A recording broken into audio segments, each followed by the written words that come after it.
जय गुरुदेव, जय महाकाली। आप सभी साधकों का जय महाकाली सबर मंत्र विज्ञान के आपके अपने चैनल पर स्वागत है। आज प्रमुख रूप से ये वीडियो नए साधक और पुराने दोनों ही तरह के साधकों के लिए है। किस प्रकार नए साधक किसी सिद्धि को प्राप्त करने के लिए आगे बढ़ सकते हैं, क्या उनका रास्ता है, कौन सी साधनाएं पहले करनी चाहिए, और पुराने साधक जो सतत प्रयास के बाद भी आगे नहीं बढ़ पा रहे, उन्हें एक नई शुरुआत कैसे करनी चाहिए, इसी संबंध में आज इस वीडियो में पूरी जानकारी देंगे। शुरुआत करते हैं।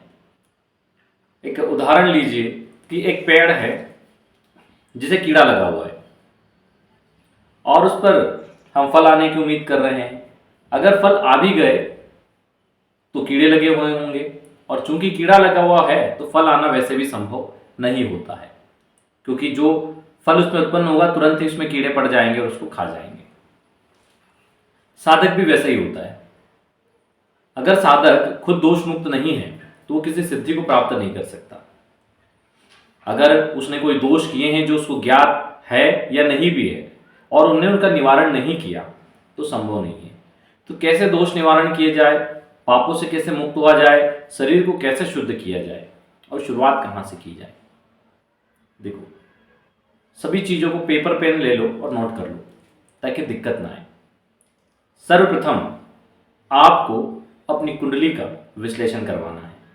उसमें जो दोष हों उनके निवारण करना है, निवारण के साथ साथ उनके उपाय निवारण के बाद भी चलने देना है, ताकि उन दोषों का प्रभाव तेजी से कम हो। किसी भी पूजा को करवाने से तुरंत प्रभाव दूर नहीं होते, धीरे धीरे कम होते हैं, लेकिन सतत उपाय करने से जल्दी हो जाते हैं। साथ में आपको जो ग्रह मारक हैं उनके सटीक उपाय, जो योग कारक है उनके उपाय करना है, और अपने नवम भाव और एकादश भाव को बलवान बनाना है। नवम भाव भाग्योदय करेगा और एकादश आपकी आय को बढ़ाएगा, क्योंकि साधक जो होते हैं 90% साधक ऐसे हैं जो धन की समस्या से जूझ रहे हैं, इसलिए भाग्योदय और आवक दोनों एक साथ होना चाहिए। तो सर्वप्रथम नवम भाव के स्वामी का मंत्र जब अनुष्ठान किया जाए और प्रतिदिन उसकी 1.25 लाख अनुष्ठान के बाद एक माला जप करते रहे। इसी प्रकार एकादश भाव के स्वामी की भी की जाए, लेकिन पहले उसकी स्थिति को देखा जाए। वो 12वें भाव में तो नहीं है, नीच राशि का तो नहीं है। अगर ये दो है तो उनका अनुष्ठान नहीं होता है, फिर उनकी स्थिति के हिसाब से उसके उपाय होते हैं।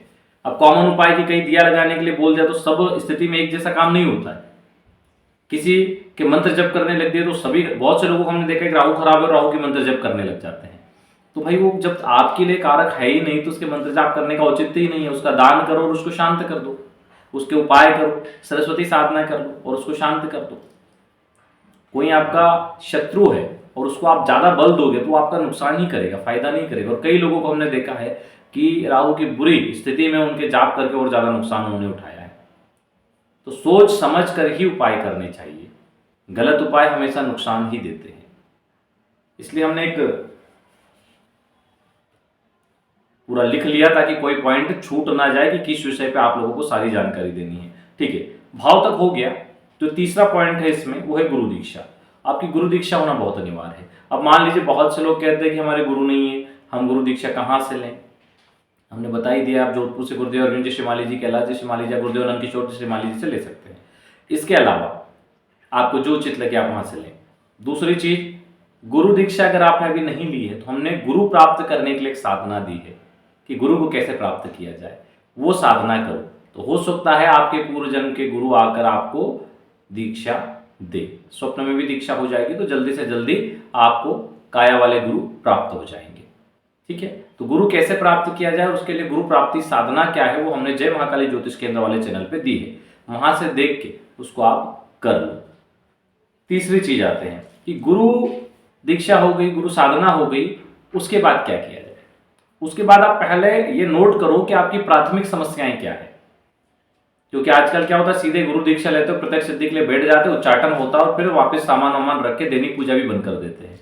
आपको ये समझना होगा, आप जब तक एक अच्छे साधक नहीं बनते, बड़ी साधना में बैठोगे तो आपका उच्चाटन होगा ही। कभी भी 1.25 लाख मंत्र जप का अनुष्ठान करो तो इस बात को नोट करना कि 30,000 से 50,000 के बीच जब आपके मंत्र जप चल रहे होते हैं तब कोई ना कोई आपका मानसिक तनाव आता है, किसी से झगड़ा हो जाएगा, कुछ ना कुछ उच्चाटन होगा कि साधना छोड़ दूं। अगर आपने लिया है कि 10 लाख मंत्र जप करूंगा तो 3 लाख तक तो आपके ठीक है, 3 के बाद 4 और 5 लाख करते करते आपके पसीने छूट जाएंगे, ऐसा उच्चाटन होगा। तो ये होता है, ये प्रैक्टिकल चीजें हैं। तो इसलिए आप पहले ये समस्याएं नोट करें कि हमारी जो समस्याएं वो क्या क्या है। समस्याओं को देख लिया आपने, उसके बाद आप गणेश साधना का एक अनुष्ठान कर लें।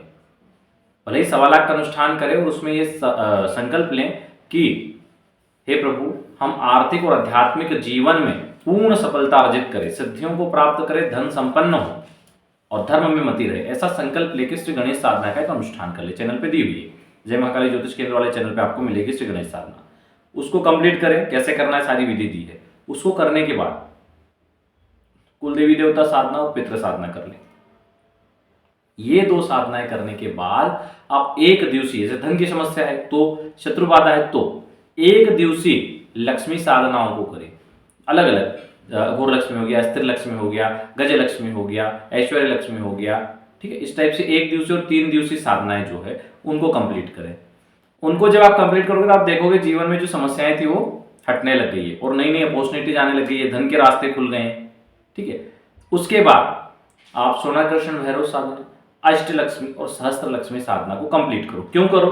क्योंकि जब ये सात्विक साधनाएं हैं, इन सात्विक, दैविक और राजसी साधनाओं से आपका जो आत्मविश्वास होगा वो बढ़ जाएगा, आर्थिक समस्याओं का निदान होगा और धन से संबंधित समस्याओं में आप चिंता में रहेंगे, क्योंकि आप चिंता में रहेंगे तो कोई सिद्धि प्राप्त नहीं हो सकती। इनको कंप्लीट जब आप कर लें, उसके बाद आप क्षेत्रपाल साधना करें।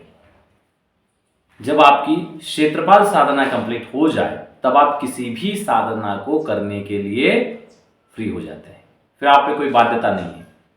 तो इसीलिए जो 3 महीने हैं, किसी भी साधक को इन साधनाओं को कंप्लीट करना चाहिए, तभी आगे बढ़ना चाहिए। वरना जीवन में कोई ना कोई रोड़े आते ही रहेंगे, आप साधना प्रयोग कंप्लीट कर ही नहीं पाओगे। हमारे पास कई लोग ऐसे हैं जो साधनाएं पूरी कर ही नहीं पाते, किसी न किसी कारण उनकी साधना नष्ट हो जाती है। तो ब्रह्मचर्य का पालन होना चाहिए साधना काल में, आपका मन एकाग्र होना चाहिए। अगर आपकी कोई गलत आदत या चरित्र गलत है तो उसको सुधार लो, नहीं सुधार सकते तो साधना के क्षेत्र में मत जाओ, तुम्हारे लिए नहीं है, तुम्हारा समय खराब होगा। जो अपना चरित्र सुधार सकते हैं वही लोग जाए, क्योंकि बहुत सारे हमने लोग देखे हैं क्योंकि चरित्र खराब है और इसी चीज को और ज्यादा बढ़ाने के लिए साधनाएं करते हैं, तो उनका विनाश संभव है, हो गई। इसलिए अच्छे मन से, अच्छे चरित्र से साधना को करो तो उसके लाभ है। एक नया साधक अगर इस सीढ़ी को स्टेप बाय स्टेप फॉलो करके आगे बढ़े तो उसे अवश्य ही सिद्धि मिलती है। क्षेत्रपाल साधना इसलिए आवश्यक है क्योंकि आप जिस भी क्षेत्र में फिर जाएंगे वहां के क्षेत्रपाल आपकी सहायता करेंगे। मान लीजिए आप जिस एरिया में रहते हैं, आपने क्षेत्रपाल साधना कर ली, जब भी कोई नया काम करना हो क्षेत्रपाल मंत्र को 11 बार पढ़ के उनसे आशीर्वाद लिया, आपको सफलता का आशीर्वाद देंगे, क्योंकि वो इस एरिया के क्षेत्रपाल हैं। आपके कामों में विघ्न नहीं डालेंगे, ना ही किसी को विघ्न डालने देंगे।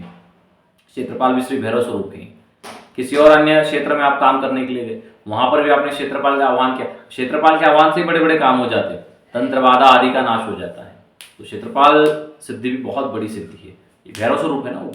तो इस प्रकार क्षेत्रपाल को सिद्ध करना जरूरी है। उसके बाद आप किसी भी साधना में जा सकते हैं। महाविद्या साधनाओं के लिए प्रत्यक्ष गुरु का होना आवश्यक है, इस चीज को ध्यान रखें। और महाविद्या साधनाएं ऐसे नहीं हो जाती कि बैठ गया और मंत्र जप करने लगे, ऐसे नहीं होती। विनियोग आदि सारी चीजें करनी होती है, नियम वगैरह सारी चीजें आपको मालूम होनी चाहिए, अखंड ज्योत होनी चाहिए। बहुत से लोगों का एक और समस्या आती है कि हम सब साधना के लिए बैठते हैं, पहले दूसरे दिन तो अनुभव हो जाते हैं, उसके बाद अनुभव नहीं होते। तो क्या कारण है? उसका कारण है कि आप लोग अखंड ज्योत नहीं चलाते। आपने शुरू दिन दीप जलाया, शक्ति का आवाहन किया, आपने साधना चालू कर ली, शक्ति आई, देख के चली गई। दूसरे दिन ना तो आपने आवाहन किया, क्योंकि आपने उसको आह्वान करके अगर अखंड ज्योत चलने देते और आह्वान करके एक बार बिठा देते तो वो शक्ति नहीं जाती वहां से, वहीं रहती जब तक आपकी साधना चलती। लेकिन आपने एक बार आह्वान कर लिया, दीपक बंद हो गया, दूसरे दिन पुनः लगाया, शक्ति थोड़ी आएगी ऐसे। उसके लिए आप अगर जैसे आप घी या तेल, बहुत से लोग हैं कि भाई हम इतने दिन नहीं चला सकते 41 दिन की साधना में, तो आप प्रतिदिन दीपक लगाइए, प्रतिदिन आह्वान करिए। हर शक्ति का अपना आह्वान मंत्र होता है, उसका आह्वान करिए और उसके बाद में साधना शुरू करिए। प्रत्येक शक्ति के आवाहन विसर्जन मंत्र होते हैं मुख्य शक्तियों के, तो वो सबकी जानकारी होना चाहिए और उसी के लिए प्रत्यक्ष गुरु की आवश्यकता है। कौन बताएगा ये आपको? अब बहुत से लोग कहते हैं साहब हमारे गुरु नहीं है, हमने शिव जी को गुरु बनाया। अरे वो तो जगत गुरु हैं, गुरु परंपरा ही उनसे शुरू हुई है। आपने उनको गुरु बना लिया, लेकिन उन्होंने खुद ने सशरीर गुरु की परंपरा को शुरू किया है। आप उनकी परंपरा को तो मान ही नहीं रहे। और चलो आपने उनको गुरु बना लिया, अब आपको जरूरत पड़ी तो मार्गदर्शन कौन करेगा? गुरु को छोड़ के तुम तो इधर उधर भटक रहे हो, तो भी गलत है। जाओ शिव जी के पास बैठो और उनसे ही मार्गदर्शन मांगो। तुम में इतनी क्षमता नहीं है कि तुम उनको प्रकट कर लो। क्यों? क्योंकि तुम उनकी परंपरा को ही नहीं मान रहे हो, गुरु परंपरा को। तो गुरु परंपरा में सशरीर गुरु होना इसलिए आवश्यक है ताकि वो आपका मार्गदर्शन कर पाए। सर्वप्रथम भगवान शिव ने सप्त ऋषियों को यह ज्ञान दिया था और वहां से इस गुरु परंपरा को शुरू किया। आज भी हमारे देश में गुरु परंपरा का कितना बड़ा महत्व है। तो इसलिए प्रत्यक्ष गुरु का होना जरूरी है ताकि वो हमारा समय समय पे मार्गदर्शन करे। चलिए आज का इतना ही। जय गुरुदेव, जय महाकाली।